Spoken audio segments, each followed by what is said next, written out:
السلام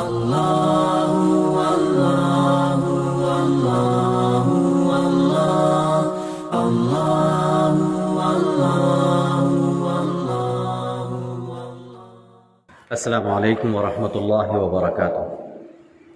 ان الحمد للہ الصلاۃ والسلام علی سید الرسل وخاتم الانبیاء والمرسلین، اما بعد فاعوذ باللہ من الشیطان الرجیم، بسم اللہ الرحمن الرحیم۔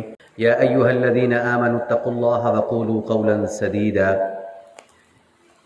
ان اللہ وملائکتہ یصلون علی النبی، یا ایہا الذین آمنوا صلوا علیہ وسلموا تسلیما، اللہم صل علی محمد وعلی آل محمد کما صلیت علی ابراہیم وعلی آل ابراہیم انک حمید مجید، اللہم بارک علی محمد وعلی آل محمد کما بارکت علی ابراہیم وعلی آل ابراہیم انک حمید مجید۔ انتہائی قابل عزت و تکریم میرے بزرگوں، نوجوان دوستوں، صاحب و ساتھیوں، رمضان المبارک کا محتشم برکتوں والا مہینہ شروع ہو چکا ہے۔ اللہ رب العزت کا احسان ہے کہ اللہ تبارک و تعالی نے ہمیں ایک مرتبہ پھر زندگی میں رمضان جیسا مبارک محتشم مہینہ عطا فرمایا ہے۔ اس پہ اللہ کا جتنا بھی شکر ادا کیا جائے وہ کم ہے۔ میں نے آپ حضرات کے سامنے اللہ رب العزت کی لاریب کتاب ہدایت، کتاب مقدس میں سے ایک آیت کریمہ کا ایک حصہ تلاوت کیا ہے۔ اللہ رب العزت ارشاد فرماتے ہیں، یا ایھا الذین آمنوا اتقوا اللہ، اے ایمان والو تقوی اختیار کرو۔ کیا کرو؟ تقوی اختیار کرو۔ وقولوا قولا سدیدا، اور سچ صحیح بات کہو۔ اللہ رب العزت نے بڑا احسان فرمایا کہ ہمیں رمضان المبارک کا برکتوں والا مہینہ عطا فرمایا ہے۔ اب اس کے کچھ لوازمات ہیں، اس کے کچھ حقوق ہیں، ان حقوق کو ادا کرنا یہ اب ہمارا ذمہ ہے کہ رمضان المبارک کی قدر کی جائے۔ ایک بات شکر ادا کی جائے، دوسری بات اور اپنے آپ سے یہ نیت کی جائے کہ ہم اس رمضان المبارک کو اپنے لیے تبدیلی سمجھیں گے۔ اپنے لیے کیا سمجھیں گے؟ تبدیلی سمجھیں گے کہ ہمارے معاملات ٹھیک ہو جائیں۔ اور جب روزے کی بات ہوتی ہے تو روزے کے کچھ آداب بیان کیے گئے ہیں۔ حضرت شیخ الحدیث زکریا رحمۃ اللہ علیہ نور اللہ مرقدہ نے یہ بیان کیا ہے کہ روزے کے 6 آداب ہیں۔ کتنے آداب ہیں؟ 6۔ ان السمع والبصر والفؤاد کل اولئک کان عنہ مسئولا۔ 6 آداب میں سے ایک آداب کا تذکرہ کرتا ہوں، چونکہ وقت مختصر ہے لہذا لمبی بات نہیں ہو سکتی۔ ایک ادب کا تذکرہ کرتا ہوں کہ روزے کے آداب میں سے ایک ادب یہ ہے کہ زبان صحیح بولے، زبان کی حفاظت کی جائے، زبان کی حفاظت کی جائے۔ اب حفاظت سے کیا مراد ہے؟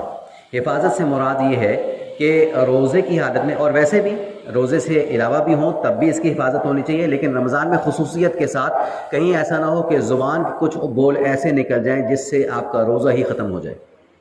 روزہ صرف بھوکے پیاسے رہنے کا نام نہیں ہے، بھوکے پیاسے رہنے کا نام نہیں ہے، بلکہ روزہ اللہ کی خوشنودی حاصل کرنے کا نام ہے، اللہ کو راضی کرنے کا نام ہے۔ جب ہمارا عمل اللہ کی رضا ہوگی وہی عمل قابل قبول ہوگا، اور جس میں اللہ کی رضا شامل نہیں ہوگی وہ قابل قبول بھی نہیں ہوگا۔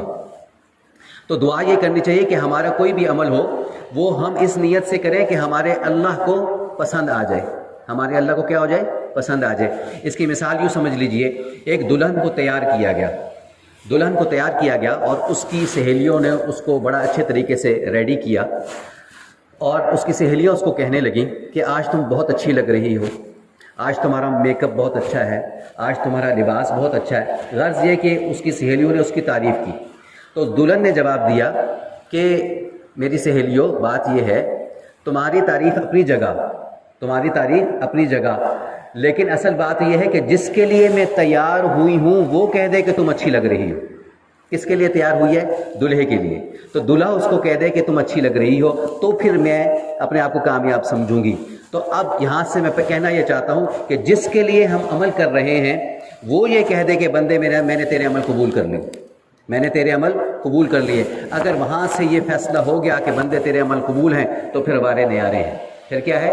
وارے نیارے ہیں۔ تو بہرحال روزے کے آداب میں سے ایک ادب یہ ہے کہ زبان کی حفاظت کی جائے۔ زبان کی حفاظت کا مطلب یہ ہے کہ زبان سے گالی گلوچ نہ ہو، زبان سے کسی کی غیبت نہ ہو، زبان سے کسی کی چغل خوری نہ ہو، زبان سے کسی کی بدخوئی نہ ہو۔ اگر ہم اپنے روزے کو ان تمام باتوں سے بچا کے رکھ کے چلتے چلے گئے تو انشاءاللہ اللہ کی رحمت سے امید ہے کہ اللہ رب العزت ضرور اس پہ انعامات سے ہمیں نوازیں گے۔ کتابوں میں لکھا ہے کہ حدیث کی کتاب میں لکھا ہے کہ صبح کا جب وقت ہوتا ہے، صبح کا جب وقت ہوتا ہے ارلی مارننگ، تو جسم کے سارے اعضاء اکٹھے ہو کر زبان سے مخاطب ہوتے ہیں اور زبان سے ریکویسٹ کرتے ہیں ہاتھ جوڑ کر، اے زبان ہم تیرے تابع ہیں، اگر آج کے دن میں تو صحیح چلے گی تو ہم صحیح چلیں گے، اور آج کے دن میں تو غلط چلے گی تو ہم غلط ہو جائیں گے۔ ہم کیا ہو جائیں گے؟ غلط ہو جائیں گے۔ یہ کون کہتا ہے؟ یہ جسم کے اعضاء سارے مل کر زبان سے ریکویسٹ کرتے ہیں کہ اے زبان ہم تجھ سے دس بستہ یہ گزارش کرتے ہیں کہ تو صحیح چل۔ ایک بات۔ دوسری بات یہ ہے کہ حضرت لقمان حکیم بہت بڑا نام ہے، قرآن کریم میں ان کا تذکرہ بھی ہے اور سورہ لقمان کے نام سے ان کی صورت بھی آئی ہے۔ بہت بڑے دانا تھے، بہت بڑے اللہ والے تھے۔ بادشاہ نے ایک مرتبہ ان کو اپنے دربار میں بلایا اور یہ کہا کہ آپ علمی اعتبار سے بہت اونچے درجے پہ ہیں، تو میں آپ سے کچھ پوچھنا چاہتا ہوں۔ انہوں نے کہا پوچھیے۔ پوچھنے سے پہلے انہوں نے یہ کہا کہ آپ ایسا کیجئے، میں آپ کا امتحان لینا چاہتا ہوں۔ وہ امتحان یہ ہے کہ میں آپ کو ایک بکری دیتا ہوں اور میں آپ سے یہ کہتا ہوں کہ اس کو ذبح کیجئے، اور ذبح کر کے اس بکری کی جو کوالٹی ہے، جو اچھے چیز ہے، وہ مجھے لا کے پیش کیجئے۔ چنانچہ لقمان حکیم نے بکری کو لے گئے اور بکری کو ذبح کیا، اور اس بکری کو ذبح کرنے کے بعد دو چیزیں بکری میں سے علیحدہ کی، ایک بکری کی زبان علیحدہ کی اور ایک بکری کا دل علیحدہ کیا، پلیٹ میں ڈالا اور بادشاہ کی خدمت میں پیش کر دیا۔ جب بادشاہ نے دیکھا کہ یہ اچھی چیزیں بکری کی آ گئی تو انہوں نے پھر کہا کہ ایک اور بکری لے جاؤ، اب کی باری اس میں وہ چیز مجھے چاہیے جو اس بکری کی سب سے بری چیز ہو، سب سے کیا ہو؟ بری چیز ہو۔ لقمان حکیم گئے اور اس بکری کو ذبح کیا، پھر ایک مرتبہ پلیٹ میں زبان اور دل کو رکھ کے لے آئے۔ جب دوسری مرتبہ بھی آئے تو بادشاہ نے کہا کہ یہ کیا معاملہ ہے؟ جب میں نے آپ سے یہ کہا کہ اچھی چیز لاؤ تب بھی آپ وہی لائے، جب میں نے آپ سے یہ کہا کہ بری چیز لاؤ تب بھی آپ وہی لائے۔ تو لقمان حکیم نے جواب دیا کہ بادشاہ سلامت، بات یہ ہے کہ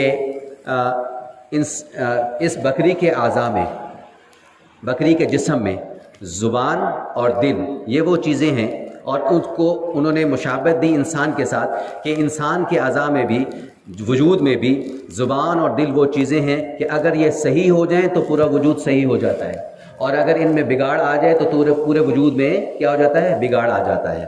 تو زبان کا صحیح ہونا یہ بڑا ضروری ہے۔ تو ہم بھی کوشش کریں رمضان المبارک میں کہ اپنی زبان کی حفاظت کریں، اپنی زبان کی کیا کریں؟ حفاظت کریں، اور اس کو زیادہ سے زیادہ معطر رکھیں۔ کس چیز سے؟ اللہ کے قرآن سے، اللہ کے قرآن کی تلاوت سے۔ کیوں؟ اس لیے کہ شہر رمضان الذی انزل فیہ القرآن، رمضان المبارک کا مہینہ وہ مبارک مہینہ ہے جس میں اللہ کا قرآن نازل ہوا۔ تو قرآن اور رمضان کو بڑا قرب کا تعلق ہے، ایک بات۔ دوسری بات یہ ہے کہ ہم اپنی زبان کو معطر رکھیں، کس بات سے؟ درود شریف کے پڑھنے سے۔ اور ایک اور بات، رمضان المبارک میں 4 اعمال کرنے کی بڑی تاکید آئی ہے حدیث مبارکہ میں۔ وہ کون سے ہیں؟ قولوا لا الہ الا اللہ، کثرت سے لا الہ الا اللہ کی، لا الہ الا اللہ کو پڑھنا۔ سب پڑھیں ایک مرتبہ، لا الہ الا اللہ محمد الرسول اللہ، لا الہ الا اللہ محمد الرسول اللہ، لا الہ الا اللہ محمد الرسول اللہ، پہلی بات۔ دوسری بات کہ کثرت سے استغفار کی جائے۔ تیسری بات، اللہم انی اسألک الجنہ، اللہ سے جنت کا سوال کیا جائے۔ چوتھی بات، اللہم انی اعوذ بک من غضبک والنار، اللہ سے جہنم سے پناہ مانگی جائے۔ تو یہ 4 اعمال ایسے ہیں جو رمضان المبارک میں زیادہ کثرت سے کرنے کے ہیں۔